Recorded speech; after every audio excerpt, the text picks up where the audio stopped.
दोस्तों अॼु जी अपडेट में ज़बरदस्त तव्हांखे ख़बर ॾींदा हलूं। पापनगर ड्रामो बंदि थियण वारो आहे। पापनगर ड्रामो ख़तमु थियण वारो आहे।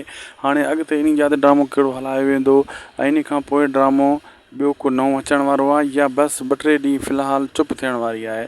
सॼी अपडेट्स ॾियूं था तव्हांखे इन नंढिड़े वीडियो में, इनखे आख़िर ताईं ॾिसंदा थी सघे त शाहिद खोसो वर्क यूट्यूब चैनल खे ज़रूरु सब्सक्राइब लाइक शेयर कंदा।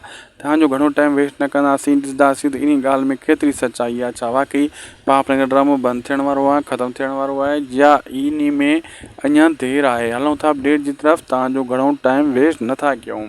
दोस्तों ॾिसो न, तव्हां हाणे बालाज ख़ान पंहिंजे भाउ खे माफ़ु करे उन खे आज़ादु करण जी कोशिशि कई, लेकिन हुन इहा ज़िद कई त मूंखे मारे छॾ, मां तुंहिंजी ग़ुलामी क़बूल न कंदुसि। ऐं भाइटे खे पंहिंजी धीउ सां शादी कराए छॾी, राणी सां। ऐं होॾां वरी शेरदिल पंहिंजे ॻोठ ॾे मोटण जी कोशिशि करे रहियो आहे।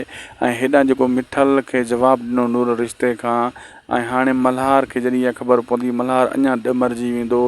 हीउ ड्रामो बंदि न थियण वारो आहे, हीउ ख़तमु थियण वारो बि न आहे। काफ़ी अहिड़ियूं ॻाल्हियूं हली रहियूं आहिनि, छा त ड्रामो बंदि थींदो, छा ख़तमु थींदो। इहे सीन जॾहिं माण्हुनि ॾिठा, पर ईअं न आहे दोस्तो।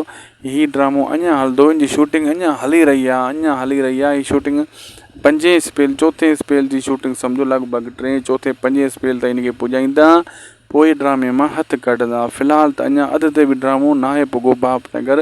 हीउ मेगा प्रोजेक्ट सुठो पापनगर ड्रामो हली रहियो आहे, इन कीअं बंदि कंदा?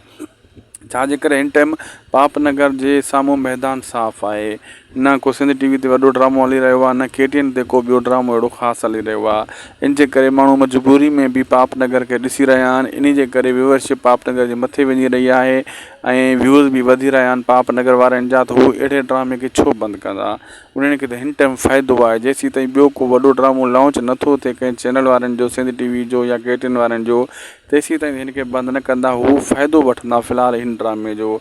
ॾिसंदा त को ॿियो वॾो ड्रामो मैदान में लही चुको आहे, त पोइ हिन ड्रामे मां हथु कढंदा ऐं पोइ हिन ड्रामे खे एंड कंदा। पोइ हिन पापनगर खे बंदि कयो वेंदो। न त फ़िलहालु हिन जी कहाणी हलंदी रहंदी, वधाईंदा रहंदा। तूरी जी वल वांगुरु कहाणी जी वधंदी रहंदी।